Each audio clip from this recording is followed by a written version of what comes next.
Vitamin D हमारे शरीर में बोन हेल्थ और टीथ हेल्थ के लिए इम्पॉर्टेंट होता है। विटामिन डी हमारे शरीर के में कैल्शियम के एब्जॉर्प्शन के लिए ज़रूरी होता है।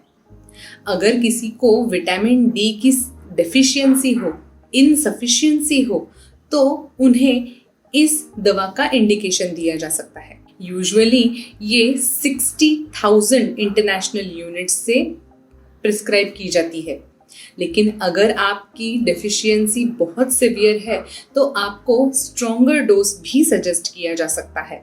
विटामिन D3 यानी कि कोलेकैल्सिफेरॉल होता है। ये टैबलेट फॉर्म्स में, पाउडर फॉर्म्स में या लिक्विड फॉर्म्स में भी अवेलेबल होता है। यूजुअली अगर किसी को मॉडरेट डेफिशिएंसी हो तो उन्हें 60,000 international unit once in a week का इंडिकेशन दिया जाता है।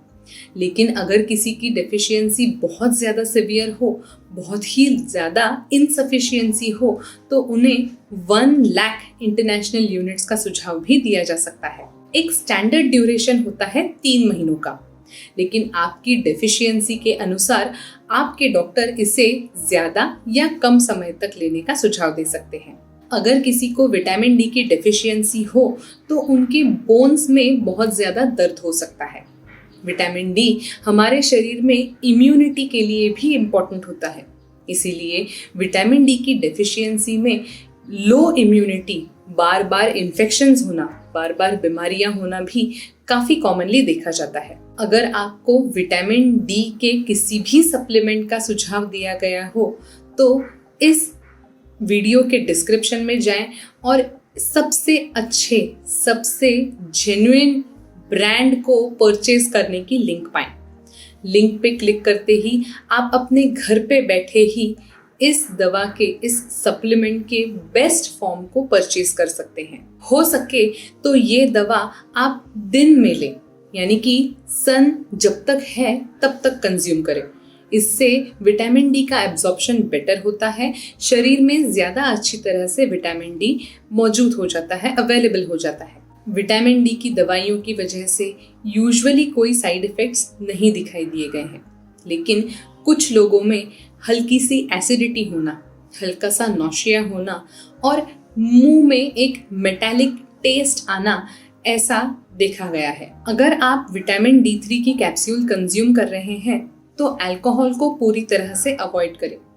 अल्कोहल की वजह से शरीर में न्यूट्रिएंट्स के एब्जॉर्प्शन कॉम्प्रोमाइज हो जाती है, इसीलिए कोई भी विटामिन, कोई भी सप्लीमेंट लेते वक्त अल्कोहल को कंज्यूम ना करें। अगर आप प्रेग्नेंट हैं तो विटामिन डी की वजह से अपने बच्चे की सेहत के लिए, ग्रोथ में काफ़ी फ़ायदा हो सकता है। वैसे ही अगर आप ब्रेस्ट फीडिंग कर रही हैं तो विटामिन डी का सप्लीमेंट ज़रूर लें। अपने बच्चों को, स्पेशली एक्सक्लूसिवली ब्रेस्ट फेड बच्चे को विटामिन डी के सप्लीमेंट्स ज़रूर दें। विटामिन डी के सप्लीमेंट्स की वजह से यूजुअली किसी को ड्राउजीनेस, फटीग नहीं महसूस होता, इसीलिए ये दवाई ड्राइविंग करने से पहले सेफली कंज्यूम की जा सकती है। अगर आपको किडनी की कोई बीमारी हो, लिवर की कोई बीमारी हो, तो आप इस दवा को यूजुअली सेफली कंज्यूम कर सकते हैं, लेकिन एक बार कोई भी दवा लेने से पहले एक बार अपने डॉक्टर से कंसल्ट करना अच्छी प्रैक्टिस होता है। अगर आप विटामिन डी की सप्लीमेंट लेना भूल जाते हैं, अगर आप वंस इन अ वीक का डोज लेना भूल जाते हैं, तो ये जैसे ही आपको याद आता है वैसे इसे कंज्यूम करें। उसके बाद अपने रेगुलर शेड्यूल के अनुसार इसे कंटिन्यू करें। विटामिन डी के सप्लीमेंट्स कुछ दवाइयों के साथ इंटरैक्ट कर सकते हैं, कुछ दवाई के एक्शन को हिंडर कर सकती हैं, इसीलिए अगर आप कोई रेगुलर दवाई ले रहे हैं तो विटामिन डी की सप्लीमेंट्स लेने से पहले अपने डॉक्टर से ज़रूर बात करें। अगर आपको या आपके किसी नज़दीकी इंसान को विटामिन D3 के सप्लीमेंट्स का सुझाव दिया गया हो और आपको ये दवा परचेज करनी हो तो इस वीडियो के डिस्क्रिप्शन में जाएं और उस दवा को, सबसे अच्छे, सबसे इफ़ेक्टिव दवा को परचेज करने की लिंक पाएं। ऐसे ही अलग अलग मेडिसिन्स के बारे में, अलग अलग मेडिकल टॉपिक्स के बारे में अगर आपको जानकारी चाहिए हो तो हमारे इस चैनल को जल्द से जल्द सब्सक्राइब करें।